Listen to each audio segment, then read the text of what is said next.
ഹരേ കൃഷ്ണ. എല്ലാവർക്കും മാധവത്തിലേക്ക് സ്വാഗതം.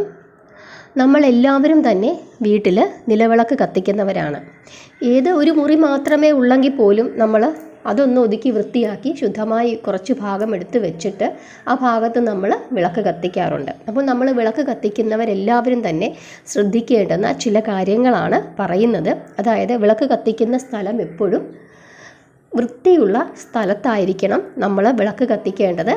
ഇടയ്ക്കൊക്കെ നമ്മൾ പൂജാ സ്റ്റോറിൽ നിന്ന് നമുക്ക് പനിനീര് കിട്ടും. അപ്പോൾ പനിനീര് വെള്ളത്തിൽ കലക്കിയിട്ട് അത് ഉപയോഗിച്ചിട്ട് വിശേഷ ദിവസങ്ങളൊക്കെ നമ്മുടെ ഫോട്ടോകളും അതല്ലെങ്കിൽ നമ്മൾ വിളക്ക് കത്തിക്കുന്ന ഭാഗവുമൊക്കെ ഒന്ന് തുടച്ച് വൃത്തിയാക്കുന്നത് വളരെ നല്ലതാണ്. പനിനീര് നമ്മൾ പൂജാ സ്റ്റോറിൽ കിട്ടുന്ന പനിനീര് അതുപയോഗിച്ചിട്ട് തുടച്ച് വൃത്തിയാക്കുന്നത് വളരെ നല്ലതാണ്. അങ്ങനെ വൃത്തിയുള്ള സ്ഥലത്ത് വെച്ച് വേണം എപ്പോഴും നമ്മൾ വിളക്ക് കത്തിക്കാനായിട്ട്. നിലവിളക്ക് കത്തിക്കുമ്പോൾ ഒരു കാരണവശാലും വെറും നിലത്ത് വിളക്ക് വെക്കാൻ പാടില്ല. ഒരു പലകയിലോ അല്ലെങ്കിൽ ഒരു തട്ടത്തിലെങ്കിലും അല്ലെങ്കിൽ ഒരു ഇലയിലെങ്കിലും വെച്ച് വേണം വിളക്ക് കത്തിക്കാൻ. അല്ലാതെ വെറും നിലത്ത് വെച്ച് വിളക്ക് കത്തിക്കാൻ പാടില്ല. കാരണം ഈ വിളക്കിൻ്റെ അടിഭാഗത്ത് നമ്മുടെ വിശ്വാസം അനുസരിച്ച് ബ്രഹ്മാവ് വസിക്കുന്നുവെന്നും അതിൻ്റെ തണ്ട് ഭാഗത്ത് മഹാവിഷ്ണുവാണ് വസിക്കുന്നതെന്നും മുകൾ ഭാഗം പരമശിവനാണെന്നും നാളം മഹാലക്ഷ്മിയാണെന്നും പ്രകാശം സരസ്വതീ ദേവിയാണെന്നും അതിൽ നിന്നും വരുന്ന ആ ചൂട് പാർവതീ ദേവിയാണെന്നുമാണ് വിശ്വസിക്കുന്നത്.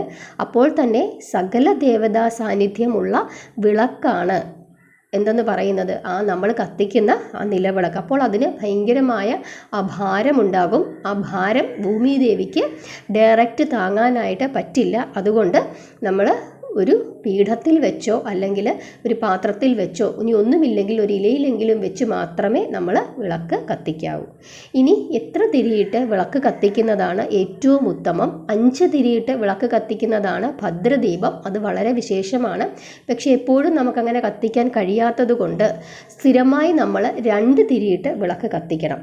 അതായത് 2 വശത്തേക്ക് തിരിയിട്ട് വിളക്ക് കത്തിക്കണമെന്നാണ് അർത്ഥം. ഒറ്റ വശത്തേക്ക് മാത്രമായിട്ട് വിളക്ക് കത്തിച്ചാൽ അതിന് മഹാവ്യാധിയാണ് ഫലമെന്നാണ് പറയുന്നത്. അതുകൊണ്ട് ഒരു വശത്തേക്ക് മാത്രമായി വിളക്ക് കത്തിക്കാതിരിക്കാനായിട്ട് ശ്രദ്ധിക്കുക. 2 തിരിയിട്ട് വിളക്ക് 2 വശത്തേക്ക് തിരിയിട്ട് വിളക്ക് കത്തിക്കുക. നമ്മൾ പറയും കൈ കൂപ്പുന്ന രീതിയിലൊക്കെ തിരിയിട്ടിട്ട് കത്തിക്കണമെന്ന് പറയും. പക്ഷെ നമ്മൾ അങ്ങനെ കത്തിക്കുമ്പോൾ ശ്രദ്ധിക്കേണ്ടുന്ന ഒരു കാര്യം, നാളം എപ്പോഴും ഒറ്റയായിട്ട് നിൽക്കണം. ഇങ്ങനെ അത് അപ്പോൾ ചേർത്ത് വെച്ച് വേണം നിങ്ങൾ ആ 2 കൈകൂപ്പുന്ന രീതിയിൽ തിരിയിടുമ്പോൾ ആ തിരിയുടെ തുമ്പ് ചേർത്ത് വെച്ചിരിക്കണം. അതിങ്ങനെ 2 തിരിയായിട്ട് പടർന്ന് കത്തരുത്. അതാണ് കാരണം നാളമാണ് അവിടെ പ്രധാനം. അപ്പം നാളം ഒറ്റ നാളത്തിൽ തന്നെ കത്തണം. പലരും ഇങ്ങനെ കത്തിക്കുമ്പം ഞാൻ കണ്ടിട്ടുണ്ട് ഇത് രണ്ടും ഇങ്ങനെ ഇച്ചിരി അകന്നിരിക്കും. അപ്പോൾ തീ കത്തി നിൽക്കുന്ന കാണുമ്പം 2 നാളം കത്തി നിൽക്കുന്നത് പോലെ തോന്നും. അങ്ങനെ ആകരുത്. നന്നായി ചേർത്ത് വെച്ച് കത്തിക്കുക. അങ്ങനെ വെക്കാൻ പറ്റത്തില്ലെങ്കിൽ ഒറ്റ തിരിയിട്ടിട്ടായാലും നിങ്ങൾ 2 വശത്തേക്കും കത്തിച്ചാലും മതി. അങ്ങനെയാണ് ചെയ്യേണ്ടത്. നാളത്തിനാണ് പ്രാധാന്യമെന്ന് ഓർക്കുക. ഇനി 2 തിരിയിട്ട് നമ്മൾ സ്ഥിരമായിട്ട് അതായത് 2 വശത്തേക്ക് തിരിയിട്ട് വിളക്ക് കത്തിച്ചു കഴിഞ്ഞാൽ ധനലാഭമാണെന്നാണ് പറയുന്നത്. 5 തിരിയിട്ട് വിളക്ക് കത്തിച്ചാൽ അതിഭയങ്കരമായ ഐശ്വര്യം, അതായത് ഭദ്രദീപം കത്തിച്ചു കഴിഞ്ഞാൽ സകല ദുരിതങ്ങളും ഒഴിഞ്ഞ് ഐശ്വര്യം ഉണ്ടാകുമെന്ന് പറയുന്നത്. അതുകൊണ്ടാണ് നമ്മൾ ഈ വെള്ളിയാഴ്ചയൊക്കെ അല്ലെങ്കിൽ വിശേഷ ദിവസങ്ങളൊക്കെ ഭദ്രദീപം കത്തിക്കുന്നത്. ഒരു കാരണവശാലും വിളക്ക് കരിന്തിരി കത്താനായിട്ട് പാടില്ല. അതിനു മുമ്പ് തന്നെ വിളക്ക് കെടുത്തണം. ഇനി വിളക്ക് കെടുത്തുമ്പോൾ എങ്ങനെയാണ് വിളക്ക് കെടുത്തുന്നത്? പലരും വിളക്ക് കെടുത്തുന്നത് ഇങ്ങനെ കൈകൊണ്ട് അണയ്ക്കുന്നത് കാണാം. ഇങ്ങനെ കൈകൊണ്ട് ഇങ്ങനെ അടിച്ചണയ്ക്കുന്നത് പോലെ കാണാറുണ്ട്. അങ്ങനെ ഒരു കാരണവശാലും അണയ്ക്കാൻ പാടില്ല. കാരണം നമ്മൾ ആ നാളം ആരാണ്? മഹാലക്ഷ്മിയാണ്. ആ മഹാലക്ഷ്മിയെ തല്ലിക്കെടുത്തുകയാണ് ചെയ്യുന്നത്. അപ്പോൾ ഒരു കാരണവശാലും അങ്ങനെ ചെയ്യാൻ പാടില്ല. നമ്മൾ എങ്ങനെ മാത്രമേ തിരി അണയ്ക്കാൻ പാടുള്ളൂ? അതായത് എണ്ണ തീരാൻ പോകുന്നു എന്ന് തോന്നുമ്പോൾ തന്നെ, അതായത് എണ്ണ തീരുന്നിടം വരെ അങ്ങ് കത്തിക്കോട്ടെ, എണ്ണയ്ക്കൊക്കെ ഇപ്പോൾ ഭയങ്കര വിലയാണെന്ന് പറഞ്ഞാൽ അവസാനം വരെ അങ്ങ് കത്തിക്കാനിരിക്കരുത്. നമ്മുടെ പ്രാർത്ഥനയൊക്കെ കഴിയുമ്പം തന്നെ ഇച്ചിരി എണ്ണ മിച്ചം വന്നാലും സാരമില്ല.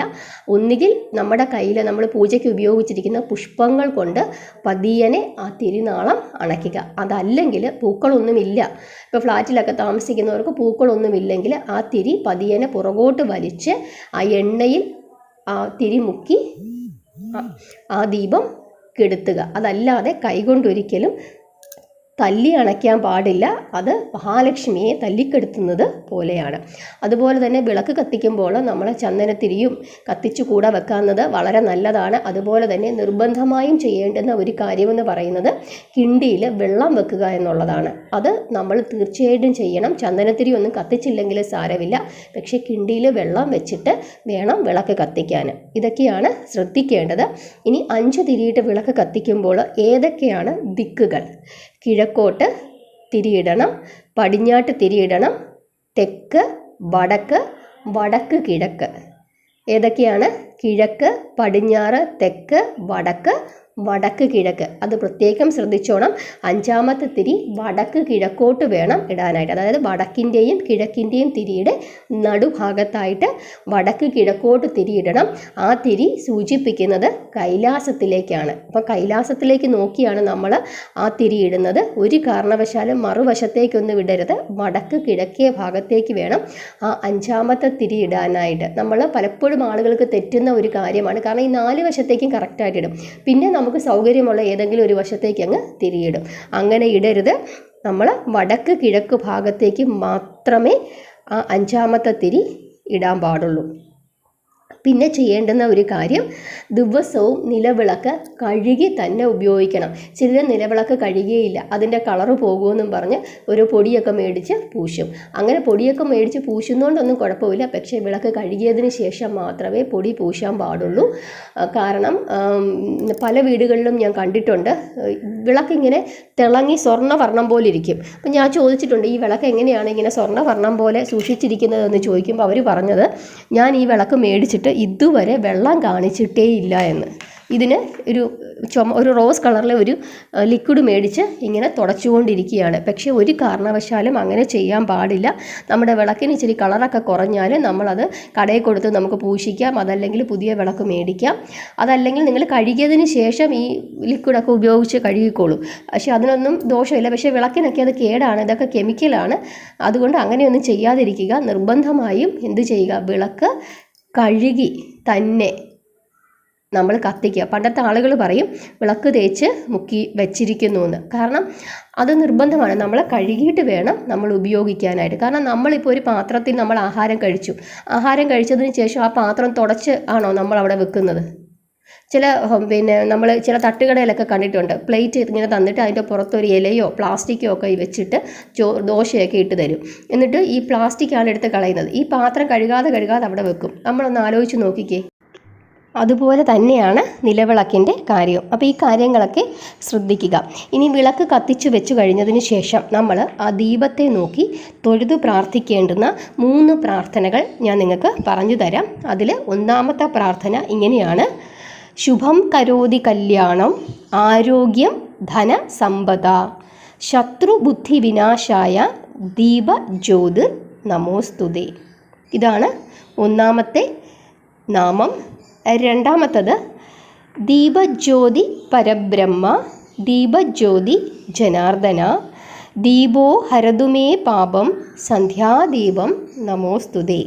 ഇത് 2ാമത്തേത്. ഇനി 3ാമത് ഒരെണ്ണം കൂടെയുണ്ട്. ശിവം ഭവതു കല്യാണം ആയുരാരോഗ്യവർദ്ധനം മമ ബുദ്ധി പ്രകാശായ ദീപദേ നമോ നമ. ഇങ്ങനെ 3 നാമങ്ങളുണ്ട്. ഇത് ഞാൻ ഡിസ്ക്രിപ്ഷൻ ബോക്സിൽ കൊടുത്തേക്കാം. പലർക്കും അറിയാം. അപ്പോൾ ഇതിൽ ഏതെങ്കിലുമൊക്കെ ചൊല്ലാം. നമുക്ക് വിളക്ക് കത്തിച്ചതിന് ശേഷം ആ ദീപനാളത്തെ നോക്കിക്കൊണ്ട് ഇത് ചൊല്ലാം. അതിനുശേഷം നമ്മൾ ചൊല്ലേണ്ടുന്ന പ്രാർത്ഥനയെന്ന് പറയുന്നത് വിഘ്നേശ്വരനെയാണ്. അതിനുശേഷം നമ്മുടെ കുടുംബദേവതയെ പ്രാർത്ഥിക്കുക. അതിനുശേഷം ആ ദിവസത്തെ പ്രത്യേകതകൾക്കനുസരിച്ചുള്ള പ്രാർത്ഥനകളോ നിത്യപ്രാർത്ഥനകളോ ഒക്കെ നമുക്ക് ചൊല്ലാം.